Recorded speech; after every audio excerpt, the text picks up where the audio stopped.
오늘 아침 굿모닝 시카고.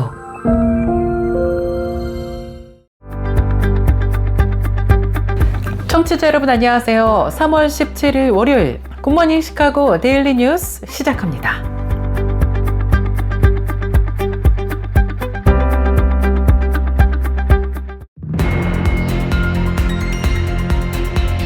오늘의 주요 뉴스입니다. 중서부와 남부를 휩쓴 강력한 토네이도와 국지성 돌풍으로 하루 사이 최소 36명이 사망했습니다. 15일 현지 당국에 따르면 미주리주의 토네이도가 강타하면서 최소 15명의 사망자와 다수의 부상자가 발생했습니다. 아칸소주 당국은 밤새 폭풍으로 인해 한 카운티에서 3명이 사망하고 8개 카운티에서 29명이 부상당했다고 밝혔습니다. 한편 지난 6일 뉴욕 번화가인 타임스퀘어 인근 거리에서 신원을 확인할 수 없는 용의자가 한 40대 남성의 몸에 액체를 뿌리고 불을 지른 사건이 발생해 경찰이 용의자를 추적 중입니다. 윤석열 대통령의 정치적 운명을 결정할 헌법재판소의 탄핵 심판 선고가 이번 주 후반부에 선고될 것으로 전망됩니다.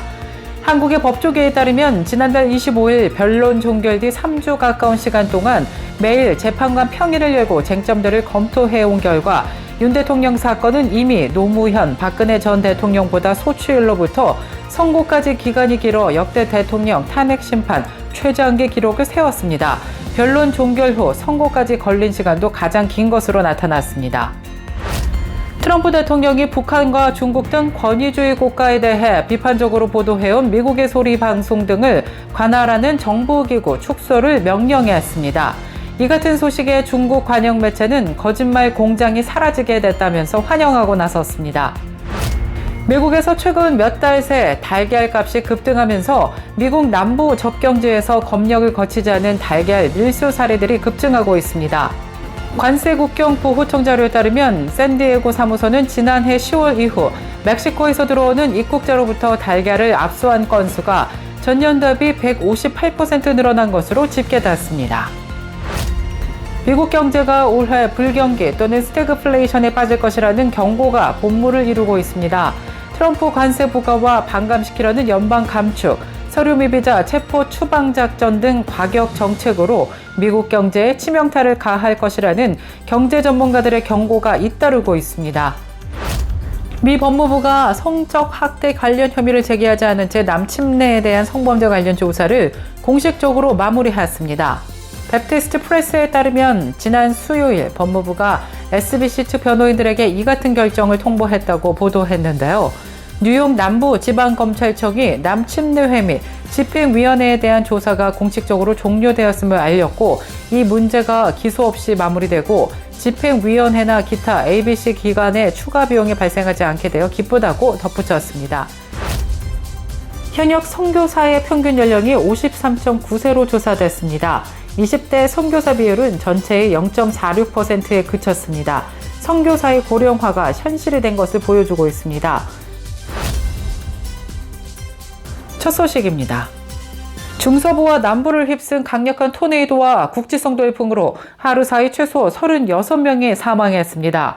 15일 현지 당국에 따르면 미주리주의 토네이도가 강타하면서 최소 12명의 사망자와 다수의 부상자가 발생했습니다. 피해가 집중된 미주리주 버틀러 카운티의 검시관 짐 에이커스는 토네이도가 휩쓸고 지나간 주택에서 사망자 여러 명을 발견했다면서 그곳은 더 이상 집이라고 할 수 없는 곳이라고 전했습니다. 또 미주리주 웨인 카운티의 한 주민은 간밤에 토네이도가 몰아친 마을의 한 주택 잔해들 사이에서 5명이 넘게 숨져 있는 것을 발견했다고 밝혔습니다. 아칸소주 당국에서도 밤새 폭풍으로 인해 한 카운티에서만 5명이 사망하고 8개 카운티에서 29명이 부상당했다고 밝혔습니다. 텍사스주에서도 모래 폭풍이 몰아치면서 시야를 가린 탓에 도로에서 잇따라 교통사고가 발생해 3명이 숨졌습니다. 캔자스 고속도로 순찰대는 셔먼 카운티의 주간 고속도로에 모래 폭풍이 덮치면서 50여 대의 차량에 충돌해 8명이 사망했다고 밝혔습니다. 이로써 지난 하루 사이 미국 4개 주에서 악천후로 숨진 희생자는 최소 36명으로 집계되고 있습니다. 지난 6일 뉴욕 번화가인 타임스퀘어 인근 거리에서 신원을 확인할 수 없는 용의자가 한 40대 남성의 몸에 액체를 뿌리고 불을 지른 사건이 발생해 경찰이 용의자를 추적 중에 있습니다. 현지 경찰에 따르면 오전 3시 55분경 맨하튼 41번가 거리에서 한 남성이 불에 휩싸여 있다는 신고를 받고 출동했습니다. 현장에서 몸에 불이 붙은 채로 서 있는 남성은 발견한 경찰이 순찰차에 있던 소화기로 불을 즉시 진압했습니다. 45세로 알려진 피해 남성은 얼굴과 팔 등의 화상을 입은 채로 병원으로 옮겨졌으며 다행히 생명에는 지장이 없는 상태라고 경찰은 전했습니다. 피해 남성은 용의자가 자신에게 접근해 불상에 액체를 뿌린 뒤 불을 붙였다고 진술한 것으로 전해졌습니다. 경찰은 용의자와 피해자가 서로 알고 지내던 사이인 것으로 보고 용의자를 추적 중이라고 밝혔습니다. 윤석열 대통령의 정치적 운명을 결정할 헌법재판소의 탄핵심판 선고가 이번 주 후반부에 선고될 것으로 전망되고 있습니다. 한국의 법조계에 따르면 헌법재판소는 지난달 25일 변론 종결 뒤 3주 가까운 시간 동안 매일 재판관 평일을 열고 쟁점들을 검토해왔습니다. 윤석열 대통령 사건은 이미 노무현, 박근혜 전 대통령보다 소추일로부터 선고까지 기간이 길어 역대 대통령 탄핵심판 최장기 기록을 세웠습니다. 변론 종결 후 선고까지 걸린 기간도 가장 깁니다. 이처럼 평이에 시간이 걸리는 데에는 국회와 윤 대통령 양쪽이 제기한 쟁점이 워낙 많기 때문으로 분석되고 있습니다. 재판관들은 쟁점별 검토를 마치는 대로 최종 결론을 도출하는 단계에 돌입할 것으로 예상되고 있습니다. 트럼프 대통령이 북한과 중국 등 권위주의 국가에 대해 비판적으로 보도해온 미국의 소리 VOA 방송 등을 관할하는 정부기구 축소 명령을 내렸습니다. 이에 중국 관영 매체는 거짓말 공장이 사라지게 됐다면서 적극 환영하고 나섰습니다. 이른바 자유의 등대라는 VOA는 이제 자기 정부에 의해 더러운 누더기처럼 버려졌다고 중국 매체는 보도했습니다. 한편 VOA는 독일 나치 정권의 선전에 대항하기 위해 1942년 설립됐고 이후 세계의 다른 지역으로 영역을 넓혀 매주 3억 6천만 인구에 48개 언어로 소식을 제공하고 있습니다. 미국에서 최근 몇 달 새 달걀 값이 급등하면서 남부 접경지에서 검역을 거치지 않은 달걀 밀수 사례가 급증하고 있습니다. 관세국경 보호청 자료에 따르면 캘리포니아주 샌디에이고 사무소는 지난해 10월 이후 멕시코에서 들어오는 입국자로부터 달걀을 압수한 건수가 전년 대비 158%나 늘어난 것으로 집계됐습니다. 텍사스주 남부 국경사무소에서는 같은 기간 달걀 밀수 단속 사례가 54% 증가했으며 미국의 전국적으로도 36% 늘어난 것으로 파악됐습니다. 미국에서 달걀 가격이 급등하면서 가격이 미국의 3분의 1에 불과한 멕시코에서 저렴한 달걀을 구매한 뒤 불법으로 반입하는 사례가 늘어난 탓입니다.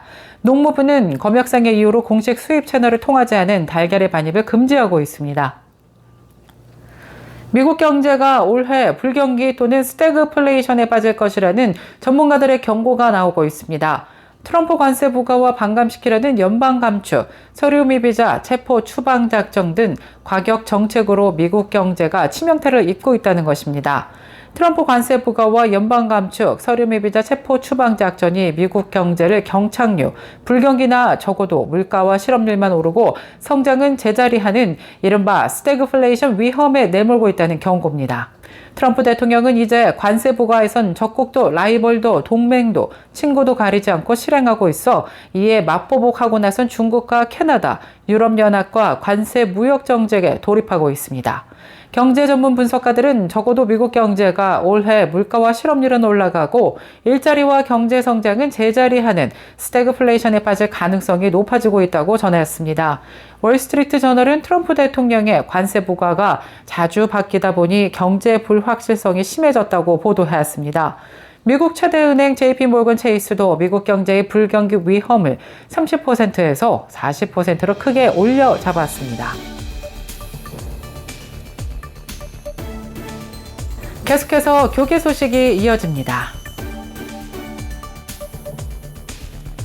미 법무부가 성적 학대 관련 혐의를 제기하지 않은 채 남침내에 대한 성범죄 관련 조사를 공식적으로 마무리했습니다. 베프티스트 프레스에 따르면 지난 수요일 법무부가 SBC 측 변호인들에게 이 같은 결정을 통보했다고 보도했는데요. 뉴욕 남부지방검찰청이 남침례회 및 집행위원회에 대한 조사가 공식적으로 종료되었음을 알렸고, 이 문제가 기소 없이 마무리되고 집행위원회나 기타 ABC 기관에 추가 비용이 발생하지 않게 되어 기쁘다고 덧붙였습니다. 법무부의 조사에 따르면 2022년 8월 SBC가 소속 교회 내 성범죄 혐의에 적절하게 대응하지 않았다는 의혹이 제기되면서 소송이 시작된 바 있습니다. 베프티스트 프레스에 따르면 SBC 집행위원회는 이번 조사와 관련해 12월까지 이미 $200만 이상의 법적 비용을 지출했다고 합니다.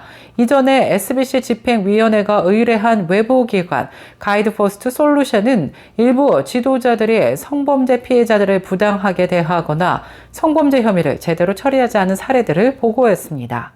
한편 SBC 및 집행위원회에 대한 성범죄 혐의는 기각되었지만 전 사우스웨스턴 침례 신학교 교수 매튜 키는 연방당국에 허위 진술을 한 혐의로 기소되었습니다.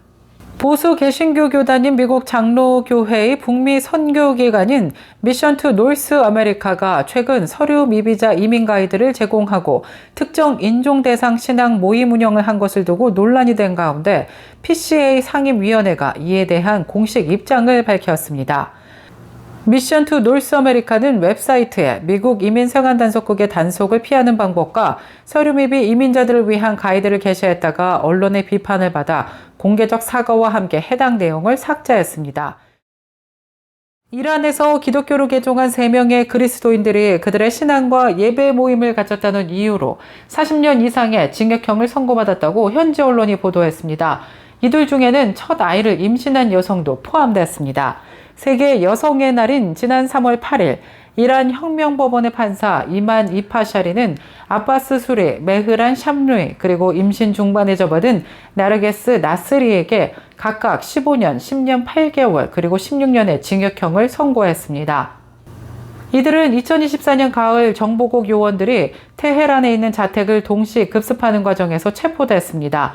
당시 성경과 십자가, 악기를 포함한 개인 소지품이 압수됐으며 특히 음악가인 메흐란의 장비는 약 $5,500에 달했습니다. 이후 이들은 정보부가 관리하는 에빈 교도소로 이송되었으며 장기간에 걸친 강도 높은 신문을 받은 후 한 달 뒤 각각 $20,000 이상의 보석금을 내고 석방되었습니다. 현역 선교사의 평균 연령이 53.9세로 조사됐습니다. 20대 선교사 비율은 전체의 0.46%에 그쳤습니다. 선교사의 고령화가 현실이 된 것을 보여주고 있습니다. 한국세계 선교협의회가 지난 12일 서울의 한 세미나실에서 2024년 한국 선교 현황 통계조사 발표회에서 이 같은 내용을 밝혔습니다. 228개 선교단체 및 교단을 대상으로 지난해 11월 22일부터 12월 31일까지 서면으로 설문조사를 진행했습니다. 통계에 따르면 한국 선교사는 지난해 기준 171개국에서 21,621명의 장기 선교사와 516명의 단기 선교사가 활동하고 있습니다. 이 중 장기 선교사의 연령 분포는 50대 이상의 69.25%로 가장 많은 비율을 차지했으며 이어 40대가 24.24%, 30대 6.05%, 20대 0.46% 순이었습니다.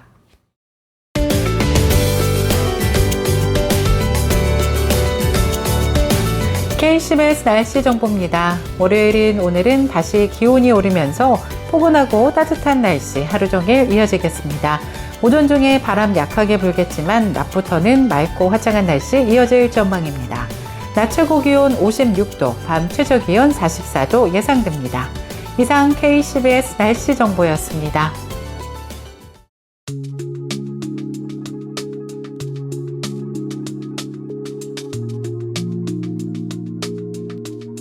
굿모닝 시카고 월요일 뉴스를 마치겠습니다.